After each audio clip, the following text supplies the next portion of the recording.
Hi guys, this is the official PupilPrep mentor orientation, and you're probably thinking, why are we even having this orientation if we didn't have one for the summer? So we realized that in the summer, a lot of people were just asking repeated questions throughout the whole 2 months. And we were like, hey, what if we create an orientation? And it's gonna be way less than an hour. It's gonna be really short. And it's just answer all your questions. It's to make you guys understand, hey, why are you here? What's our mission? So welcome. Thank you for being here. Thank you for being a part of our community and applying to PupilPrep. So let's meet the team. I'm Deepa Saha. I'm the founder. I'm the head of tutoring, and I work along with Jade, Tiffany, and Justine. And we all just match you guys and really do the hour confirmations. We answer all your questions, yada yada yada. Also, a fact: I really like socks, and I really like eggs too. Hi guys, I'm Jade. Just like to reiterate what Deepa said. Yeah, I work with her, Justine, and Tiffany, just like communicating with the mentors and the parents, making sure everything's going smoothly. I'm gonna be a senior in Bronx Science starting next year, and right now my hobby is making jewelry. Wait, is Rohan recording? Yeah. Don't worry. Hi, I'm Rohan. I'm the head of the marketing and media team. So I'm really into social media management, graphic design, and I'm going to be overlooking our company finances, legal paperwork for getting filed as a nonprofit. So I really like logo design, video editing, that kind of stuff. And I soon will be appointing an assistant head for my marketing and media team.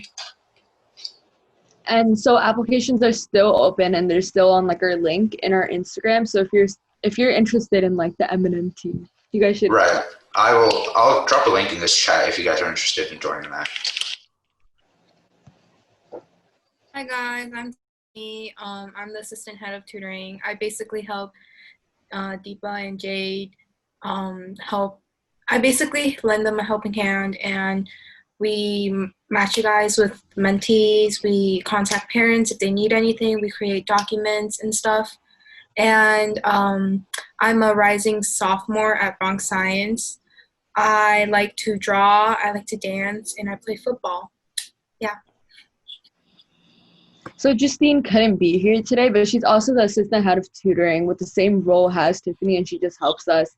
And honestly, it's been really nice because we just appointed them recently. So what's our general mission?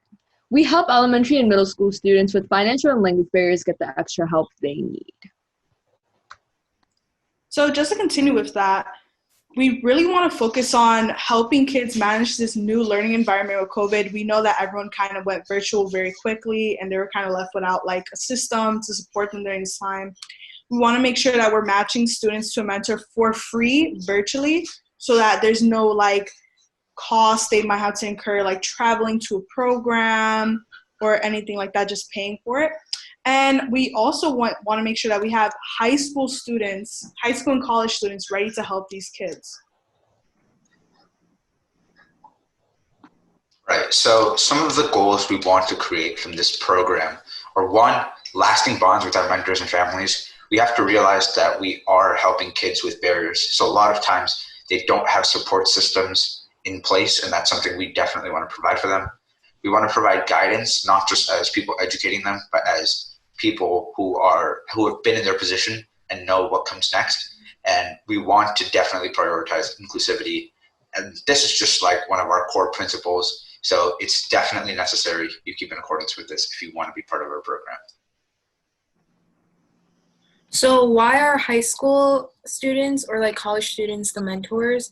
Well, basically our age isn't as far away from our students, so we know, we've been in our mentee seats not too long ago, so we know how they feel when they don't know who to ask for help, or when they need help, or they're just too maybe embarrassed to ask for help. So we want you to become their teachers and basically implement the classroom to help your mentees, your students, feel that they are comfortable in asking for help, and basically in an environment that allows them to reach out where in certain places they wouldn't be able to do so. And we basically want our students to voice their concerns and tell us when they understand things or when they don't understand things and when they need more help. So you got accepted into Pupil Prep. What do you do now? Right after this meeting, we're going to send you all the information with like the presentations, the spreadsheets, which are also linked in this presentation. So it's like easy to just like click on. But you just gather info. You're paired with your students, and so basically you go on the student spreadsheet, right? And then you see what they're interested in, because there's like little questions. It's like, hey, what's your favorite subject in school? Hey, what's your hobby? And then you use this to actually create your presentations and actually like make conversation and like make little like points, and then you set up your first class. The parents' email is also on the spreadsheet, so you send them an email and it'll be discussed more with like an example of the first email, and then we have our first meeting. You don't really need to prepare, but you're supposed to be doing like a little like diagnostic to see what they know, to prepare you to create these lesson plans in the future. And for future meetings, you're going to have to create your own lesson plan based off the subjects what the student needs help with. And then this is going to go into like a little drive, right? And this is where you use your own teaching style. And then you also get prep hours for this. So don't worry. I know it's a lot. I know it seems like a lot, but it's really not. So next, we really want to talk about our Discord. So for over the summer, we kind of realized that people have kind of like kids in the same grades who may have the same problems, and we really wanted to make sure to create a support system, not only for our mentees, but for our mentors. So for mentors, you could get advice on the Discord. So what we want you to do right after this is join the Discord. We'll have mentors from the summer there, and you could just ask for advice throughout the year. Right, yeah, and this is mandatory, by the way. And also, all of our previous summer mentors have those roles. So if you need any help, they've been through this, and they'll be coaching you, which is kind of the whole point of PupilPrep. So, all right, mentor and mentee sheets. These are the sheets that you guys are going to be viewing to see who you're paired with, their interests. So on one sheet, on the first sheet, you can see which student you're paired with. And then on the second sheet, you can see their information. So you can see how they responded to a lot of the survey questions we asked, things that they're interested in. And this is a very valuable asset, because for the first meeting, you want to show your parent and your student that you are like, what they're interested in and that you're willing to commit to that. So I would, in your first email, and we'll talk about this more later, bring that up and talk about their interests, right? It's a very useful spreadsheet. Okay, so in your first email, you obviously want to introduce yourself, not only to like the mentee or your student, but also to the parent, to show the parent that like, oh, this is your student's, this is their child's teacher. Like, oh, what connections do you guys have and stuff? And you want to introduce yourself, and not just like, oh, I'm Tiffany, I go to Bronx Science, but also like describe yourself, like how you are as a person, what's your personality, what's your favorite hobbies. And on the mentee spreadsheet, you can see what the students' hobbies or their interests are. And maybe if you have a connection to them, or if you guys are interested in the same thing, you can also add that in the email to tell the parents that, oh, you guys have that specific interest together. You would also talk about what you plan to do for the first session. And usually for the first session, you just want to introduce yourself to the student and just like talk to them and get to know them. We don't really want you guys to like actually teach them something on the first like session with your student, okay? And after like all the meeting and introductory in the session, you would want to provide additional contact information to your student's parents or to the student, such as your phone number or your other additional social medias. Like for most Some parents, they have WeChat. You guys can exchange WeChat if you guys have. As a mentor in the summer, I've exchanged my WeChat with my students' parents because they were just far more comfortable with WeChat instead of emails and phone calls and stuff. And then afterwards, you would send a link, usually the Google Meet or Zoom link, to them as like the repeated reoccurring meeting link. So then they don't have to you don't have to email them weekly for a new link for a new meeting. Yeah.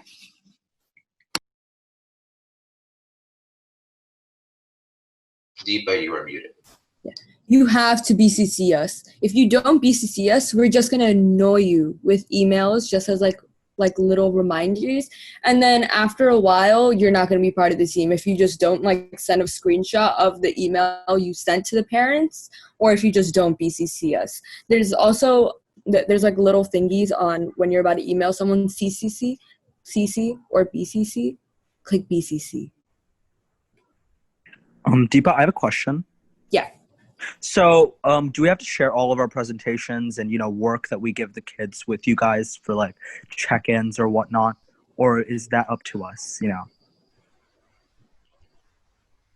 So, all the material you make, you're gonna put into a Google Drive link, and then we're gonna provide you the Google Drive link, and then you're just gonna put it in there, and that's gonna be accounted for the prep hours you get later if you do the minimum amount. Right, and this is not only for verifying, but other mentors can get inspiration from what you're doing. You can source it, right? That's why we're kind of creating a community of mentors. So that's also why we have that link. Okay. We'll talk more about this like later on in the presentation. All right, Jade. So next, let's kind of go over like the sample first email. So like we talked about before, we want you to kind of reach out to the parent, set up a meeting, talk about yourself, introduce yourself. So for this, kind of like just introduce yourself, your name, your grade, your school, say that you've been assigned as their child's tutor. Kind of, Rohan said this yesterday, and I'm going to take his words. Show that you're interested in their child. Do research. In the spreadsheet for the students, there's going to be like their hobbies, what is their favorite subject. Definitely mention that because it really shows to the parent that like you want to make a connection with their child. Then kind of like do like a schedule for the meeting. So like Saturdays at 1, we're going to do this or something like that. Provide your contact info and your email at the end, just so like they could contact you, say any questions, any concerns about the schedule that you made, and stuff like that. Can I ask you a question? Yeah, go ahead. So, I'm in a really completely different time zone, and I was wondering if I could reschedule the lessons if necessary, because I think at the point when I was applying for the team, I thought it was like somewhere around Asia, and then I didn't know it was actually in America, and then I can't really go teaching at like the middle of like a morning, 3 p.m. So yeah. No, it's completely fine. I think it should be completely fine simply because you're not scheduling it with us. You're scheduling it with one person, your mentee. Yeah. And so I think if you be like, yeah, can we do like 9 p.m. your time if it doesn't like do anything? Maybe we could like address that, but everything is kind of New York time. Sorry, like EST, but you could definitely schedule that with your mentee. And if they're not okay with it, we could definitely put you with another mentee. Right. great, thank you. I had a quick question. Oh yeah, go. How often are we meeting with the mentees? That definitely matters on your schedule and the mentee schedule because it differs. Because some people literally meet like 4 times a week or like a day a week. It just matters. It varies between like mentors and mentees. Right, and we do have like a prep hour policy that you'll see later. Ideally, try to go for shorter lessons over a larger time span, but again, that's kind of your jurisdiction and your students' parents' jurisdiction. Also, if sometimes parents just don't check emails, if you send an email, send a follow-up, nothing's happening, feel free to text them or something, because a lot of times parents just don't check their emails. Okay. Community norms. So one, keep your mic and camera on. It's very, very hard to develop sort of a face-to-face interaction or get your student to trust you if you don't have a camera on. So please definitely do this. Even though you're probably going to be screen sharing a lot of the time and stuff like that, you still just want to develop that eye contact, or they just should get to know you better. Be patient. Again, we're working with kids and families who have a lot of barriers to like institutions we take for granted. So please be patient and don't give up on your student. Over the past summer when we were starting out, we had some mentors who were like, my kid is just struggling to open up with me. And then they realized like they focus more on tailoring their lessons to things they liked, or they like spent an entire meeting just talking about their interest. And that really, really contributed. So please don't give up. Okay. Also avoid assumptions, blame, speculation, inflammatory language. This is kind of a given. Yes, Roblox is a big one. That is an example we actually had from the past summer. Become your student support system. Again, even though we're trying to maintain a level of professionalism, and you should still be like their big sibling, right? Like you should be someone they can confide in, and someone that they can trust. And again, remember that you represent all of PupilPrep. Even though a lot of your sessions are going to be autonomous, you are still part of our community, and so you represent us. So please, please keep that in mind, because you want to still maintain common courtesy, general etiquette as part of a program and as part of a company. Okay, so dress code and behavior. So here are the basics. Like for dress code, just wear a nice shirt, no belly shirts, no see-through shirts. We want to be as appropriate as possible with our students because they're younger, and treat the team, students, and family, and basically anyone with respect. No inappropriate behavior or conversations, examples, cursing, talking about drugs, or personal relationships. These topics might be sensitive to the parent or the student, and you never know like what someone is going through, so just try not to be like insensitive, and you just want to create a safe space for the students in case they do have a problems, and you so that they can rely on you and like open up to you. Be respectful and professional. Even though we try to encourage you guys to become the student support system, we also want you to know that like even though we want you to become their support system and their friends, there is a limit to it. We don't want you guys to become like best friends. Like, you know how you talk to your best friends and like there's no limit to what you can talk to your best friends about, right? But there is a limit to what you can talk to your students. Okay? So your first meeting comes. Oh my God, it's a big day. So you introduce yourself, and you should already have a presentation ready, just like going over like what you like, what's your favorite color, do you play any sports, you know? And then you just express your interests. For example, if you're into the STEM field and your student is too, that's a big plus because your student might be able to ask you questions or for like advice. Do like a fun, like do fun facts, do fun activities, get to know your student, do a little diagnostics, see what they know so you could prepare your future lessons on that. Like if they don't know what fractions are, do lessons about fractions, and you're going to be able to know that from the diag. And don't forget to confirm your meeting with us afterwards. We'll give you a little thing on how to confirm your meetings later. Okay, so next is materials. So like we kind of talked about before, you're going to be creating your own materials for each class, and we want you to put this into the drive that we're going to be sharing later. Just put in like just the presentations you might be using, the homework. It's just to make sure that, like, for example, if someone else is really struggling with finding a bit more information on how to teach a certain topic, let's say third grade math multiplication or something, and they're really struggling on how to teach this, they could look at one of someone's presentations for inspiration and go, oh, this is a way I haven't thought about, and use that. So pretty much any material you use for your classes, you put into that material folder so that everyone could just like look at that. And we could also see what you're giving to your students and all that. So when you do this, we'll give you more information on this later. We want you to label the file with your name, your mentee's grade and the subject along with the skills. So like I said before, it would be for me like Jade M, third grade, math, multiplication.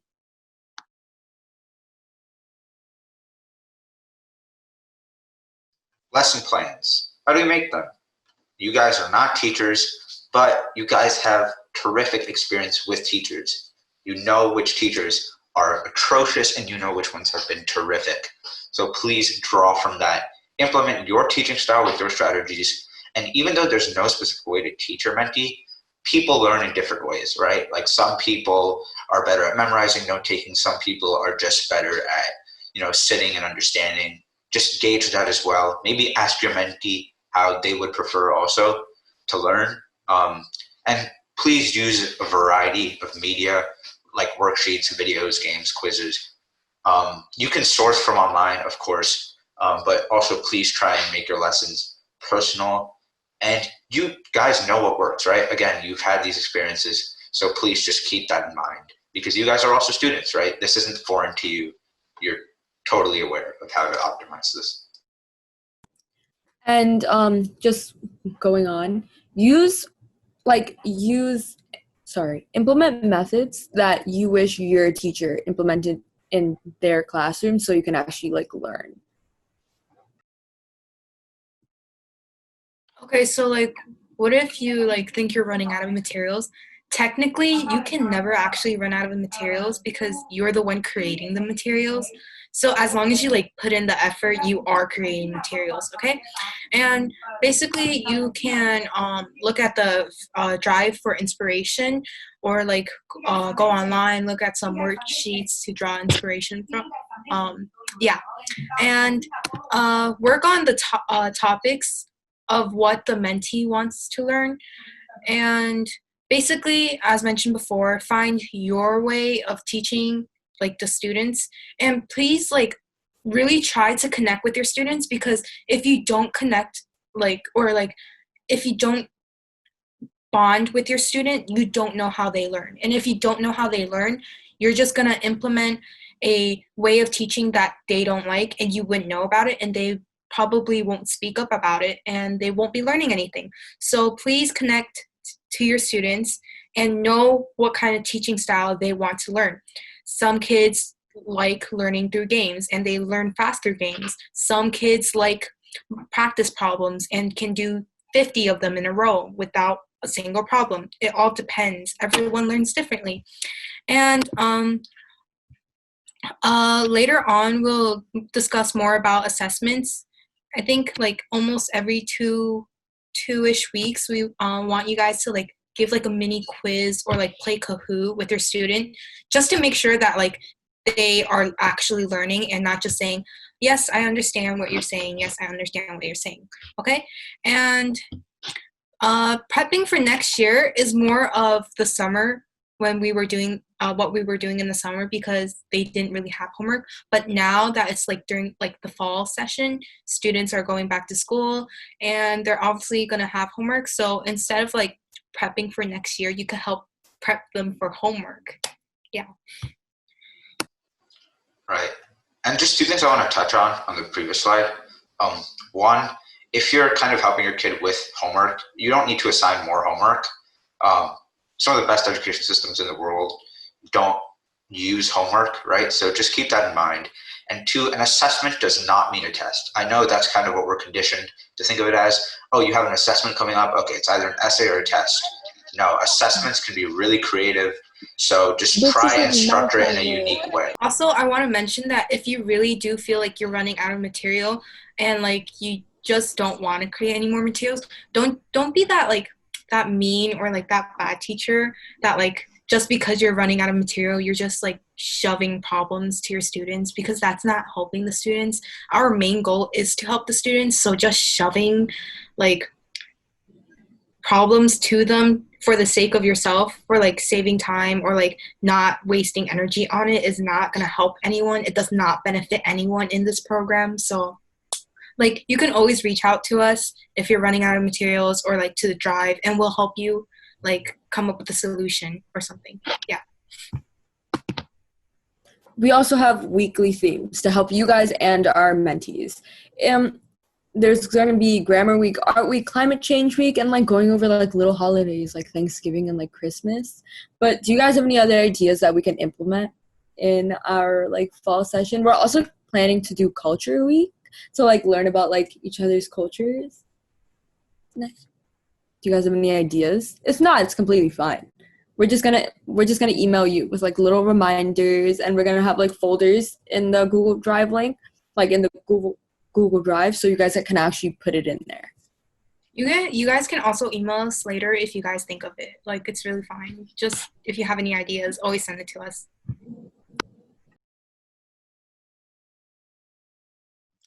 So next we want to talk about parent-teacher conferences. So about every 2 weeks, it's not like like actual guideline. Like, we recommend every 2 weeks. We want you guys to have a parent-teacher conference where you have a quiz or an assessment. Remember what Rohan said, an assessment does not always mean a test. So it's like it could be like a formal quiz, a Kahoot that you guys play together, flashcards, a game, anything like that. And these tests or assessments that you're making, we want you to put it in the material drive. That's extremely important. We want to see that you guys are doing this and that you're actually going over stuff with your students. So in the next slide, we have the parent-teacher conference guide, and it's kind of like a guideline of any questions, anything we want you to go over. And this last point is extremely important. We don't want any number or letter grades. We're not comparing these students to anyone else. When you think about grades, they're often a really stressful thing for a lot of kids because they're being compared against other people, to their parents maybe even. Like, grades are just not something that we want these students to really focus on as like a bench line for their achievements, because over time they are improving with everything we teach them.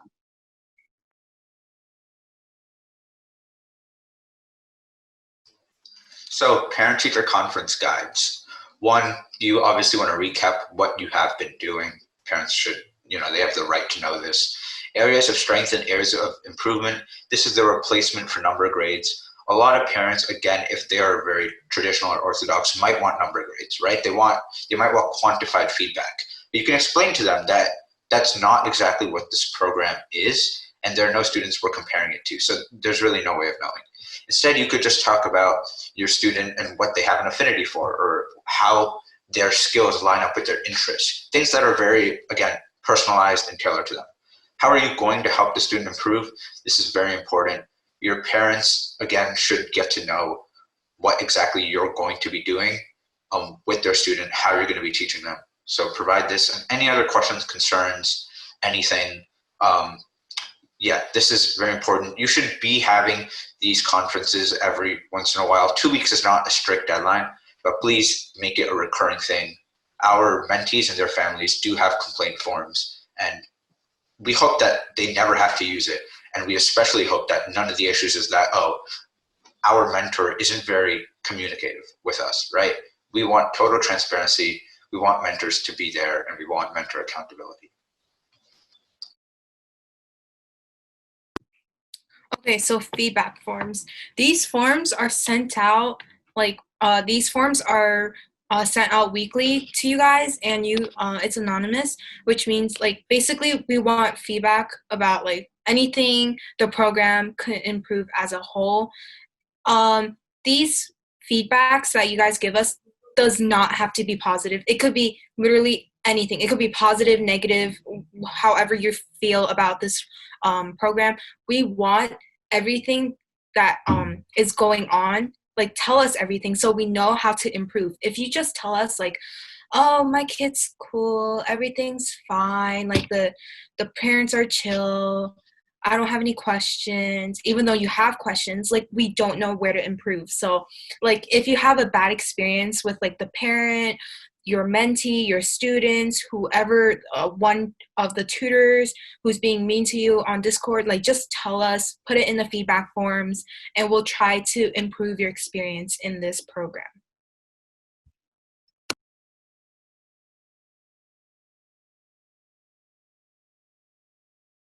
So our mentor contract, what is it?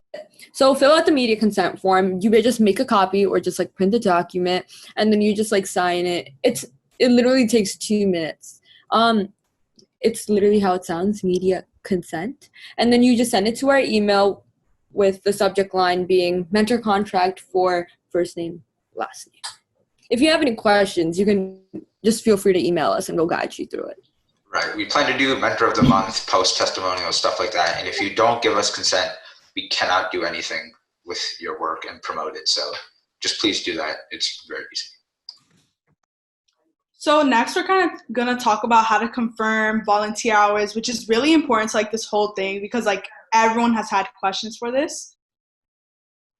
Right. So after meeting, please send us a screenshot of the start and end times of the session or an email from the parent, right? So something some mentors did was they sent an email to their parent asking for confirmation search for a certain amount of time and then forwarded it to us, right? That's one example of what you can do. We track these hours every meeting, right? Our tutoring division is super, super good at this. Like we are constantly checking emails, clearing it out. So our inbox is like always red. And we always send confirmation emails back to you guys. So like we will always say like confirmed or got it or anything, right? So just, but we never miss it typically. We track these in a spreadsheet, and in the end of the month, to account for prep time, we multiply the amount of time you spent tutoring by 1.5, right? So we like assume half the time you spent tutoring was used in prep if you like meet the minimum hour requirement, which is 6 hours per month, right? That is, we don't think it's an extreme time commitment. And if you do less than 6 hours per month, you will still get those hours. You just won't get prep hours, right? So let's say you tutored 8 hours in October. You get 12 hours because 8 is greater than 6. But if you only did 4 hours, you don't get that prep time, right? So you only get credit for 4 hours. And that's just to make sure that you're not just like dropping by with your students. You're not just here or there. You're supposed to be their support system and really like create a connection. And that involves really giving a time commitment. So yeah, that's what this requirement is in place for. If you have any questions about this, please voice your concerns either now or email us or anything. But yeah.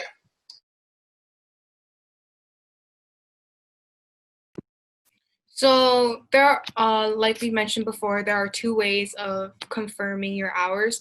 First is to have the picture of your either the beginning or the end of your session. And if you can see right now in the Zoom meeting on like the Zoom meeting tab, it literally says Zoom meeting. So what I do when I was a mentor in the summer, I moved this Zoom meeting under my computer time and I just screenshot that little section. That can be used as a confirmation picture. Or you can email or text your mentee's parents and ask them to confirm for you. So over here, here's an example. We would do your date, like when it is, and the time that you mentored. So here would be August 18th, 1 hour from, and the subject is confirming hours. And then you would just want the parents to say, oh, hi, Deepa, Jade, or whoever. Thank you. Oh, wait. No, wait. Yeah. Thank you for tutoring Jason from 10 to 11 a.m. today on ELA today. Wait, I think, yeah. Just like this picture of the confirmation is good. Just send it to us. Yeah. So basically, that's the parent emailing us, right? And it just says, yeah, like the mentor tutored my child today, and like the little upper part, like 8:18, 1 hour, that's what you can give us. Like you're just going to say that on the top. You're just going to be like, yeah, I tutored for this many hours or this much time on this date, and you're going to have the screenshots right underneath. So this is our social media.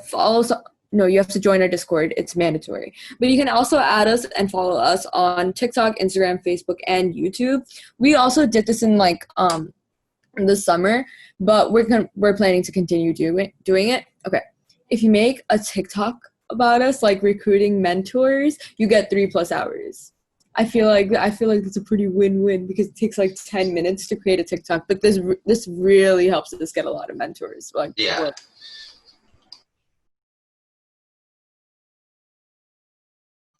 So I'm kind of going to go over the to-do list that we want you guys to do. So we've mentioned it a couple times, join the Discord. Like right after this, we're going to send you everything. Join the Discord. Then we want you to look at the mentor sheet and the mentee spreadsheet. So on the mentor sheet, it will have your name and what students you have, and then go to the mentee spreadsheet and kind of look up like their info, all of that. Then we want you to send the first email. This has to be done like stat, immediately. First email.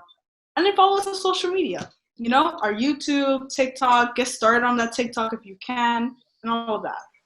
Right. The link to the Discord is in our handbook, which you guys will also get access to, and in the slides presentation. If you don't have a Discord account, when you join, it will ask you to make one. And you can use your full name in your account, or if you already have a Discord but you don't want to make your username your full name, you can always change your nickname to it. It's easy. You can just look up how to do it. But join the Discord. The link is in the slides presentation, and I will put the link to this presentation in the chat for you guys. So right after this meeting, you can open it and you have access to all the links and everything you need to do. In fact, I'll put it right now. Thank you for joining this presentation. We are so excited to start the fall session with you guys.